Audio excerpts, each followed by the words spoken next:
Hoje temos a nossa caixa de perguntas. Começaremos respondendo a estas. Que dizem os senhores a respeito dos sonhos? Têm eles significação? Qual é a causa dos pesadelos? É verdade que Deus nos fala por meio dos sonhos? Destacado especialista Dr. Ernesto Hartmann, professor de psiquiatria da Universidade de Tufts, nos Estados Unidos, numa entrevista publicada na revista Vida e Saúde, fez algumas declarações sobre os sonhos que cremos serem do interesse dos nossos ouvintes. Em primeiro lugar, ele afirmou que os sonhos, incluindo as fases dos rápidos movimentos dos olhos, são necessários ao normal funcionamento do sistema nervoso central, constituído do cérebro e da espinha dorsal. Certos sonhos ajudam a memória, integrando velho e novo material. Pelo fato de que os sonhos provêm do funcionamento da mente durante o sono, pode parecer que eles dão um retrato do verdadeiro eu, da mente funcionando sem as restrições da consciência. O professor Hartmann afirma que, embora eles revelem muito, não dão um quadro fiel de onde a pessoa está. Em certa medida, nós podemos influenciar os sonhos que vamos ter pelo que fazemos antes de deitar-nos e ocupando-nos inclusive de coisas ocorridas no dia anterior. As atitudes que temos quando acordados, os nossos pensamentos e emoções influenciam os sonhos. Se nos sentimos bem dispostos antes de dormir, se as coisas em geral nos correm bem, é mais provável que tenhamos sonhos agradáveis. Os pesadelos costumeiramente estão relacionados com temores infantis básicos. Remontam a um tempo em que éramos todos frágeis. Eles são muito comuns nas crianças de 3 a 6 anos e com frequência ocorrem na idade de adulto, quando a pessoa se sente insegura e lembra-se dos temores e inseguranças da infância. Os cerca de 100 minutos de sono acompanhados de sonhos que temos por noite diminuem com a idade. Os sonhos são mais longos nas crianças, diminuem um pouco gradativamente na idade de adulto e um pouco mais ainda na velhice. Há mudanças na matéria dos sonhos. As crianças sonham muito com animais. Pessoas na casa dos 20 sonham com coisas que têm a ver com o que é certo e o que é errado. As pessoas acima dos 65 têm sonhos em que sentem ansiedade a respeito da morte.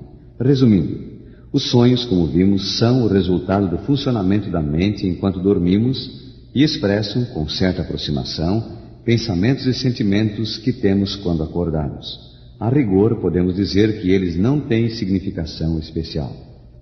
Até aqui o professor Hartmann. Agora o nosso próprio parecer sobre a última pergunta.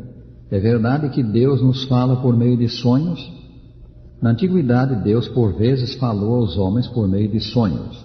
Citando alguns exemplos, ele falou a Abimeleque, rei de Gerar, Gênesis 20, versículos 13 e 6, ao faraó do Egito, Gênesis 41, ao rei Salomão, 1 Reis 3, versículo 5, a Nabucodonosor, rei de Babilônia, Daniel capítulo 2, a José, padrasto de Jesus, 4 vezes, São Mateus 1, 20 e capítulo 2, versículos 13, 19 e 22, aos magos que vieram ver o menino Jesus, segundo São Mateus 2, versículo 12. Em geral, porém, Deus nos fala pelas Escrituras Sagradas. O Santo Livro é a fonte da verdade religiosa. São João 17, 17 e capítulo 5, verso 39. Ele é a luz do céu para nos indicar o caminho. Como escreveu o salmista, lâmpada para os meus pés é a tua palavra e luz para os meus caminhos. Salmo 119, verso 105. Poderá ser que Deus, por meio de um sonho, nos impressione quanto a alguma porção das Escrituras, a algum ensino do Divino Livro. Ele nos chama a atenção para o que o Santo Livro diz e no ensino do livro devemos basear-nos. Deus nunca nos dirige de modo contrário ao que as Escrituras ensinam. Qualquer sonho que nos leve a fazer o que a Bíblia condena não vem dele. A importância de firmarmos nossa fé, nosso viver, nos ensinos do Santo Livro, as Escrituras, que são ensinos de Deus e de Cristo, é encarecida pelo Salvador que disse: todo aquele, pois, que ouve essas minhas palavras e as pratica, será comparado a um homem prudente que edificou a sua casa sobre a rocha. E caiu a chuva, transbordaram os rios, Sopraram os ventos e deram com ímpeto contra aquela casa, que não caiu, porque foi edificada sobre a rocha. E todo aquele que ouve essas minhas palavras e não as pratica, será comparado a um homem insensato que edificou a sua casa sobre a areia. E caiu a chuva, transbordaram os rios, sopraram os ventos e deram com ímpeto contra aquela casa, e ela desabou, sendo grande a sua ruína. São Mateus 7, 24 a 27. Como entender a diferença de nome dado a Deus em Êxodo 6, verso 3? A versão Almeida diz, pelo meu nome, o Senhor. A tradução brasileira reza, pelo meu nome, Jeová. Tem Deus mais de um nome? No original hebraico, a divindade tem vários nomes. Um título geral para Deus que ocorre mais de 2.500 vezes no Velho Testamento é Elohim. A raiz dessa palavra implica força, poder, habilidade. Ela é usada como nome de Deus em Gênesis capítulo 1, verso 1. E a criação do mundo e do homem, narrada em Gênesis 1, é uma demonstração do infinito poder de Deus. Outro nome de Deus é El Shaddai, que significa Todo-Poderoso e possuidor de inexauríveis riquezas. Em Gênesis 17, versículo 1, lemos que Deus disse a Abraão, eu sou o Deus Todo-Poderoso, El Shaddai. Anda em minha presença e ser perfeito. O nome de Deus mais comum no Velho Testamento, onde ocorre umas 5.500 vezes, é Jeová ou Javé. No antigo hebraico escreviam-se só as consoantes das palavras, e esse nome era, portanto, escrito com as consoantes Y, H, W, H, ou às vezes J, H, U, H. Jeová é o santo nome do Deus que guardava o concerto, o Deus que proveu salvação. Todos os nomes de Deus eram muito reverenciados, mas acima de todos reverenciava-se o nome Jeová. Os judeus o consideravam tão santo que ao lerem as Escrituras, chegando a esse nome, não o pronunciavam. Em vez de dizer Jeová, eles diziam Adonai, que quer dizer Senhor.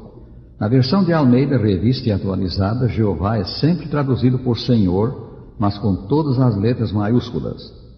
A propósito, o profundo respeito que os antigos filhos de Deus tinham pelo nome do Senhor, principalmente pelo nome Jeová, é digno de nossa imitação.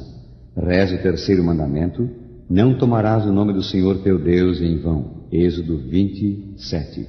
Ao proferir esse santo nome, devemos fazê-lo por necessidade e com reverência.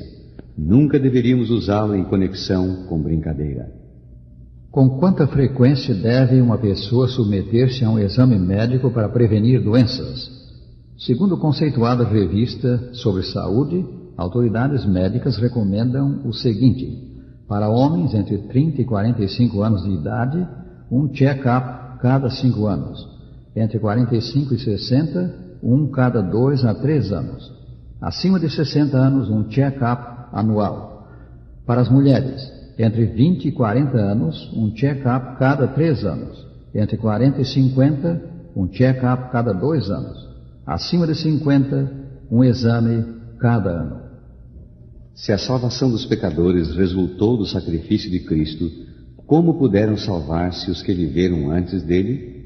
Deveras, a morte expiatória de Cristo foi que proveu salvação para todos os homens. Mas desde a entrada do pecado, Deus tornou conhecido do homem o que Cristo faria para lhe possibilitar salvação. O sistema sacrificial, instituído logo após a queda de nossos primeiros pais, apontava ao Salvador. Cada cordeiro imolado no antigo culto simbolizava a morte do Filho de Deus.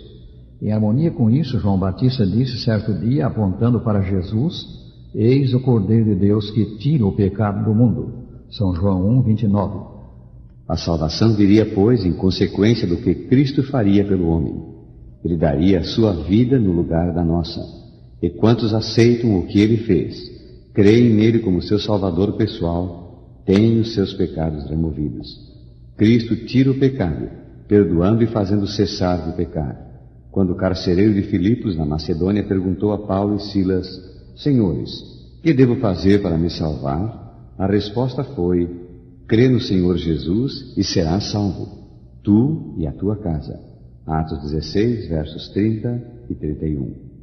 Essas verdades sobre Jesus foram reveladas aos filhos de Deus na antiguidade. O apóstolo Paulo afirma que Deus pré-anunciou o Evangelho a Abraão, que viveu cerca de 1900 anos antes de Cristo. Gálatas 3, versículo 8. Assim, os que viveram antes da manifestação de Cristo foram salvos pela fé no Salvador que viria, como nós hoje o somos pela fé no Salvador que veio. O plano de Deus para salvar o pecador é um só: fé nos infinitos méritos do seu Santo Filho. Prezado ouvinte, crês tu na grande dádiva do céu, o Senhor Jesus Cristo? Deus te ajude a crer com fé sincera e assim alcançar o bem dos bens, a salvação do pecado e a vida eterna. Terminamos com as palavras do salmista, Salmo 34, versículo 10. Aos que buscam o Senhor, bem nenhum lhes faltará.